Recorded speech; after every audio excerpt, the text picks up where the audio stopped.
Hey, wouldn't a plastic Christmas tree be better than a real one? So the problem with a plastic tree is the 20 kilos of plastic and steel made from and with fossil fuels.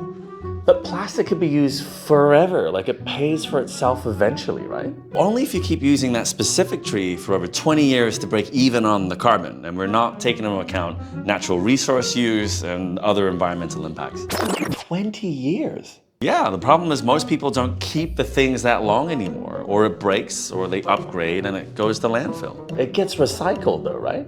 Not really. Like, many of these trees are made of composite materials, which means you need to strip it to individual components, and most countries around the world don't have systems in place to do that. So plastic Christmas trees are bad? Well, no, your question was in comparison to a real one. So if you live in a part of a world that wants to celebrate Christmas and don't have real trees, maybe that's what you have to use. Or if you're a big company that's actually gonna look after and reuse their assets for decades, then maybe that's your best choice. Actually, I can get a potted tree and replant it in the spring or even right away, no? Mate, it's gonna die. How do you know that? Well, it's called thermal shock. So your warm home makes it think it's spring again. Well, it wakes up. Then you have something like 7 to 10 days to get it back outside before it starts dehardening. And that's assuming it's a container-grown tree. And number two, it needs consistent temperature. So if the tree was out in the cold, you need to put it back in the cold within 7 to 10 days. Or if in a heated store, you need to keep it in a warm place until the outside temperature starts warming again.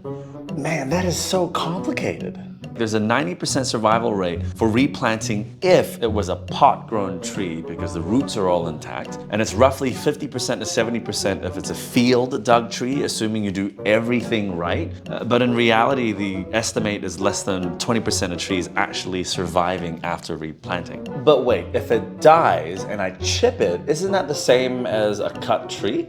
Well, the compost is the same, but the carbon emissions are still more because you burn more diesel hauling the additional soil, the emissions to make the plastic pots, and that's assuming you or your city didn't throw it into landfill where it produces methane, which is up to 25 times worse for trapping heat in the atmosphere than carbon dioxide. You mean better at trapping heat? Yeah, it traps more heat. You know what I mean. So the best option, ironically, is chopping a tree down? No, I didn't say it like that. If you need a tree and can stick to those conditions for a pot-grown tree, then yes. Man, this is so confusing. Merry Christmas.